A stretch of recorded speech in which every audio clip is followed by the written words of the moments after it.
¡Hey! ¿Qué hay, viajeros? Con la última update, aparte de Ophelia, también tuvimos la llegada de Olberic, y con él completaríamos a los 8 personajes principales del juego, por lo que el día de hoy veremos si vale la pena o no invertir nuestras gemas en su banner. Si hablamos de sus habilidades, las que más destacan son el ataque de espada de gran potencia hacia un enemigo, el ataque de lanza hacia un enemigo, el cual aumenta su velocidad al siguiente turno, el ataque de lanza que va de 3 a 5 veces de forma aleatoria, el ataque de electricidad hacia un enemigo, el cual reduce la resistencia a daño de electricidad en un 15%, y también tiene la capacidad de poder paralizar al rival por 2 turnos. La habilidad que aumenta sus defensas físicas y mágicas en un 20%, y la habilidad de guardia, el cual reduce el daño recibido en un 30%.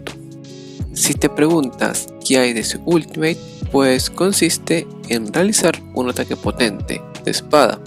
Al nivel 1, su valor es de alrededor de 500, y cuando se encuentra al nivel 10, este sube a 600.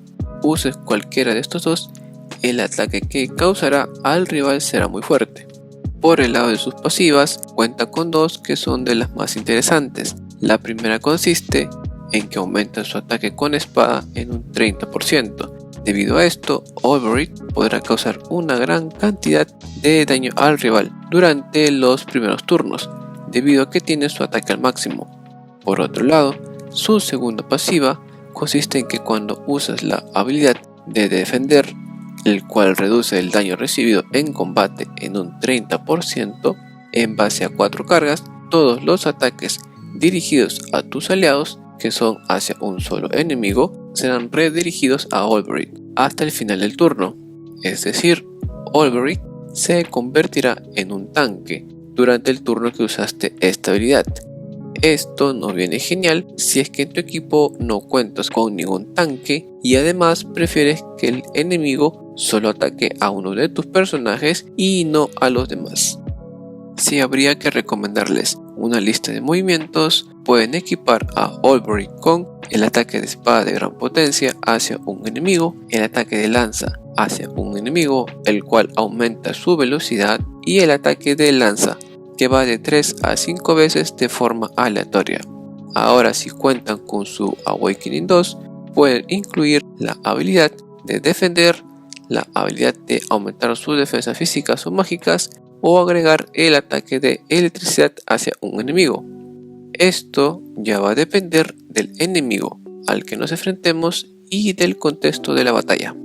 Si habría que posicionarlo en una tier list, él estaría entre el tier A y el tier S, ya que tiene muy buenas habilidades para poder causar una gran cantidad de daño a gran escala, pero lo malo es que no tiene buenos ataques en área e incluso consecutivos.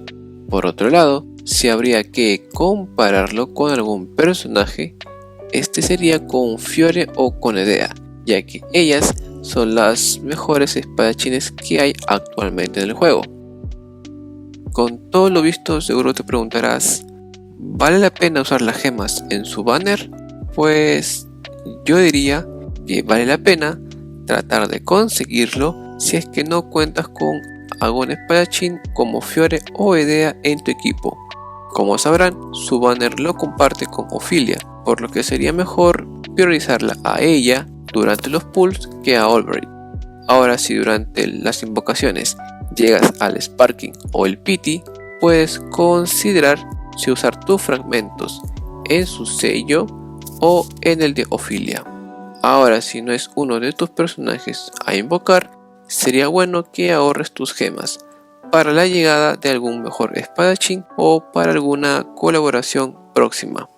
He de mencionar que si son nuevos jugadores que recién han comenzado su partida, como también si alguno de ustedes ha considerado la opción de hacer reroll, este es el momento adecuado, ya que por el motivo del medio aniversario, Octopath Traveler nos estará regalando 300 gemas desde el día 1, con los cuales podrás hacerte con Ophelia y Olberic, sin la necesidad de gastar gemas durante el proceso.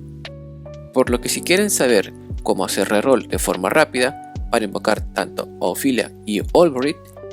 Además, si quieres enterarte de todo lo que trae la nueva Update 1.6 e incluso conocer un poco más acerca de las recompensas que recibiremos por el medio aniversario, en la descripción les dejo los links de estos vídeos para que se informen todo acerca de ello. Así que díganme, ¿qué piensan con respecto a Olberith? ¿Creen que vale la pena usar las gemas en su banner o prefieren ahorrarlas para algún otro personaje? Los leo en la caja de comentarios. Como siempre, si te gustó el vídeo, no te olvides de dejar tu like, compartirlo en tus redes sociales y de suscribirte al canal. Nos vemos muy pronto con más contenido. Bye. See ya.